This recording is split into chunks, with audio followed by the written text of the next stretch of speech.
ہمارے ذہنوں میں جو معیارات بیٹھے ہوئے ہیں وہ کیا ہے؟ کامیابی پیسے سے ہے، کامیابی جائیداد سے ہے، کامیابی کاروبار سے ہے، کامیابی شہرت سے ہے، کامیابی اقتدار سے ہے. یہ معیارات ہیں. جو جتنا دولت مند اتنا کامیاب، جو جتنا مشہور اتنا کامیاب، جو جتنا پاپولر اتنا کامیاب، جو حکومت پر پہنچ گیا کامیاب، جس نے بڑا کاروبار جما لیا کامیاب، جس نے بہت جائیداد بنا لی کامیاب. یہی ہے اصل میں ساری بس کی گانٹھ. جو تصور کامیابی کا ہوگا اسی کے مطابق آپ کی بھاگ دوڑ ہوگی، اسی کے لیے جد و جہد ہوگی، اسی کے لیے توانائیاں صرف ہوں گی، اسی کے لیے دن رات کی مشقت ہوگی. یہ ہے اصل شے جس کی یہاں نفی ہو رہی ہے. کامیابی دولت سے نہیں، کامیابی شہرت سے نہیں، کامیابی اقتدار اور طاقت اور حکومت سے نہیں، بلکہ کامیابی ہے ایمان سے، عمل صالح سے، تواصی بالحق سے، تواصی بالصبر سے. آپ غور کیجئے اس نقطہ نظر کا، اس ایٹیچیوڈ کا، یہ جو مینٹل ایٹیچیوڈ ہے اس کا بدل جانا ہی انسانی شخصیت کے اندر انقلاب برپا کرے گا. اب آپ کا نتیجہ کیا نکلا؟ اگر تو دولت سے کامیابی ہوتی تو قارون بہت کامیاب تھا، اگر حکومت سے کامیابی ہوتی تو فرعون اور نمرود بہت کامیاب تھے. کامیابی ان سے نہیں ہے. کامیابی انسان دولت میں قارون کی دولت تک پہنچ جائے اور دنیا میں دبدبہ اور اقتدار اور سلطنت اور حکومت کے اعتبار سے وہ نمرود اور فرعون کا مقام حاصل کر لے، وہ ناکام ہے، خائب ہے، خاسر ہے، برباد ہے. اور ابو ذر غفاری کامیاب ہے، چاہے ان کے پاس کچھ نہیں تھا، جھونپڑی تک نہیں تھی، کوئی گھر نہیں تھا. حضور نے فرمایا ہے اللہ کے کچھ بندے ایسے ہوتے ہیں جو کسی محفل میں جانا چاہیں تو انہیں اجازت نہ ملے، جو کہیں اگر رشتہ کرنا چاہے کوئی ان سے رشتہ کرنے کو تیار نہ، کہیں کوئی سفارش کرنا چاہے تو ان کی کوئی بات ہی نہ سنے. لیکن اللہ کے ہاں ان کا وہ مقام ہے کہ اگر بھولے سے بھی کسی بات پر قسم کھا بیٹھتے ہیں تو اللہ ان کی قسم کی لاج رکھتا ہے. یہ ہے فرق. یہ جان لیجیے اچھی طرح. اس بات کا مان لینا آسان، اس پر سبحان اللہ کہنا آسان، لیکن اس کے مطابق آپ کے اپنے ذہن کا بدل جانا بہت مشکل. اس لیے کہ ہم متاثر ہوتے ہیں اپنے ماحول سے. وہ بڑا محل ہے، دیکھ کر ایک دفعہ جھجری آتی ہے، وہ بڑی سی 20 فٹ لمبی کار سناٹے کے ساتھ آپ کے پاس سے گزر گئی. ایک دفعہ اعصاب کے اندر ارتعاش ہوتا ہے، محسوس ہوتا ہے بڑے یہ نصیبے والے لوگ ہیں، بڑے خوش نصیب، بڑے کامیاب.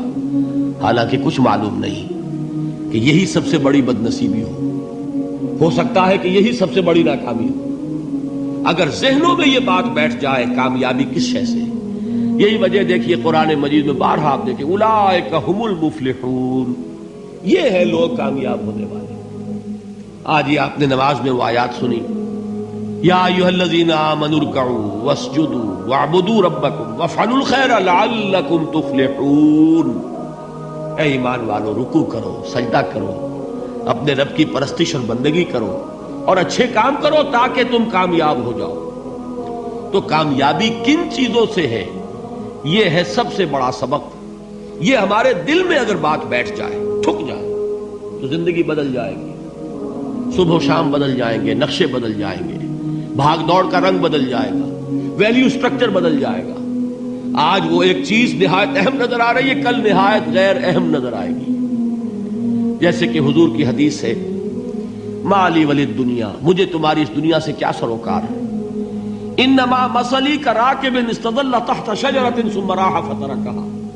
میری مثال تو اس سوار کی سی ہے جو تھوڑی دیر کے لیے ایک درخت کے سائے میں ٹھہرتا ہے سستانے کے لیے، پھر وہ اپنا راستہ لیتا ہے. اسے اس درخت سے مستقل تعلق اس کا نہیں ہے، وہ اس کا گھر نہیں، وہ اس کی منزل نہیں. اسی طرح یہ دنیا میرا گھر نہیں ہے.